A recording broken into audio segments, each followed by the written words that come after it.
September 17 Telangana విమోచన దినోత్సవం అనగానే ఉమ్మడి వరంగల్ జిల్లా ప్రజలంతా పరకాల అమరధామం ఘటనను గుర్తు చేసుకుంటారు. మరో జలియన్ వాల్బాగ్ తరహాలో నిజాం పాలనలో కాసిం రాజు అరాచకాలకు పరకాల వాసులు అమరులయ్యారు. ప్రతి ఏడాది సెప్టెంబర్ 17న వారి త్యాగాలను స్మరించుకుంటూ అమరవీరులకు శ్రద్ధాంజలి ఘటిస్తున్నారు. అమరధామాన్ని పర్యాటక కేంద్రంగా తీర్చిదిద్ది ప్రతి ఏడాది ప్రభుత్వమే అధికారికంగా విమోచన ఉత్సవాలను నిర్వహించాలని స్థానికులు డిమాండ్ చేస్తున్నారు. పరకాల అమరధామం నుంచి మరింత సమాచారం మా వరంగల్ ప్రతినిధి ప్రశాంత్ అందిస్తారు.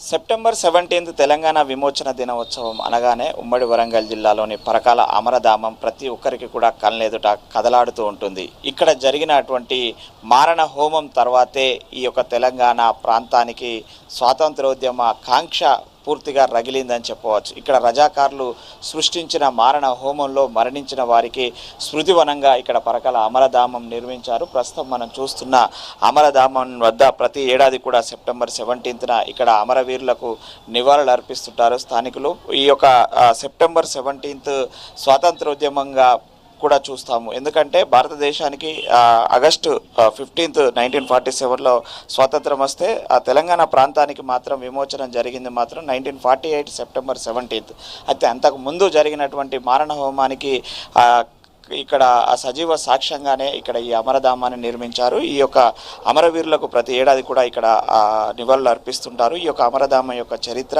ఈ యొక్క ఈడ జరిగినటువంటి పరకాల్లో జరిగినటువంటి పోరాట పటిమకు సంబంధించినటువంటి విషయాలు అడిగి తెలుసుకోవడానికి ఇక్కడ కొంతమంది స్థానికులు ఉన్నారు. వాళ్ళతో మాట్లాడించే ప్రయత్నం. సార్ చెప్పండి, ఈ యొక్క సెప్టెంబర్ 17న మీరు ఎలా చూస్తారు?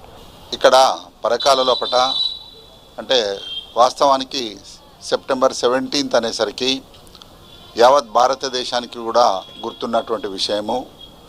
ఎందుకంటే 1947 ఆగస్టు 15 తర్వాత భారతదేశానికి స్వాతంత్రం వచ్చినటువంటి విషయము అందరికీ తెలుసు.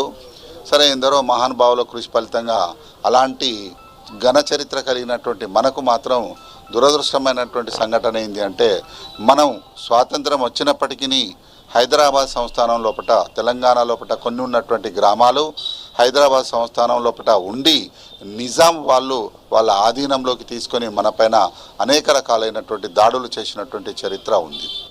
మరి ఇదే సందర్భం లోపల ఆనాడు వల్లభాయ్ పటేల్ యొక్క మిలిటరీ యాక్షన్ వల్ల మన వాళ్ళు దాన్ని ఉద్యమ స్ఫూర్తిని కొనసాగిస్తూ 1947 ఆగస్టు 15 నుంచి 2 సెప్టెంబర్ వరకు అనేకమైనటువంటి కార్యక్రమాలతో ఉద్యమ కార్యాచరణ చేసి దాన్ని ముందుకు తీసుకుపోవడం జరిగింది.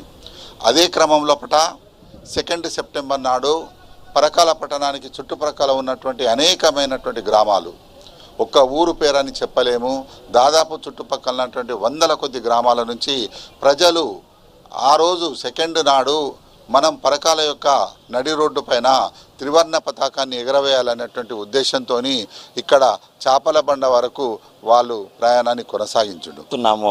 అది ఈ స్ఫూర్తిని రాబో తరాలకు కూడా అందించాలనే సంకల్పాన్ని మాత్రము మేము తీసుకోవడానికి కోసమే ఈ యొక్క కార్యక్రమాన్ని ప్రతి ఏడాది కూడా నిర్వహిస్తున్నాము. ఏదైతే స్వతంత్రోద్యమంలో జలియన్ వాలా బాగ్లో జరిగిన మారణ హోమాన్ని తలపించే విధంగా ఇక్కడ కూడా రజాకారులు కాసిం రాజు ఆధ్వర్యంలో మిలిటరీ యాక్షన్ను చేసి ఇక్కడ 20 నుంచి 30 మందిని పొట్టన పెట్టుకున్న ఘటనకు సజీవ సాక్ష్యంగా ఈ యొక్క అమరధామాన్ని నాటి మాజీ కేంద్ర హోంశాఖ సహాయ మంత్రిగా పనిచేసిన మాజీ గవర్నర్ విద్యాసాగర్ రావు ఆధ్వర్యంలో ఈ యొక్క దాన్ని నిర్మించారని చెప్తున్నారు. మరికొంతమంది ఇక్కడ ఉన్నారు. ఈ యొక్క స్ఫూర్తిని కొనసాగిస్తూ ఈ అమరవీరులను స్మరించుకోవడానికి ఇక్కడికి అనేక మంది వచ్చారు. వారితో మాట్లాడించే ప్రయత్నం చేద్దాం. సార్ చెప్పండి, ఈ యొక్క అమరధామం సెప్టెంబర్ 17 విమోచన దినోత్సవం సందర్భంగా ఎలాంటి కార్యక్రమాలు చేస్తున్నారు? కార్యక్రమాలు అయితే ప్రతి సంవత్సరం భారతీయ జనతా పార్టీ వైపు నుండి చేయడం జరుగుతుంది.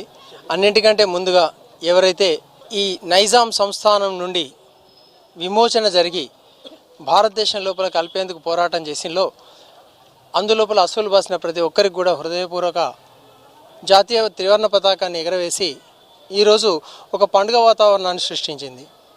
రాజ్నాథ్ సింగ్ గారు అధికారికంగా వచ్చి పరేడ్ గ్రౌండ్ లోపల జాతీయ జెండా ఎగరవేశారు. అంటే భారతీయ జనతా పార్టీ అనేది ఒక నిబద్ధత కలిగిన పార్టీ. తెలంగాణ లోపల ఈ నైజాం సంస్థానం విలీనమైంది. నైజాం సంస్థానం లోపల ఈ జాతీయ పండుగను జరపాలి అనే ఆలోచన లేకుండా ఇంతకాలం కాంగ్రెస్ పార్టీ, ఆ తదుపరి ఈ టీఆర్ఎస్ పార్టీ వీళ్ళందరూ కూడా దాటవేస్తూ వచ్చారు తప్ప ముచ్చట్లు చెప్పి అధికారంలోకి వచ్చింది తప్ప ఎప్పుడు కూడా దీనిపైన చిత్తశుద్ధిని ప్రదర్శించలేదు.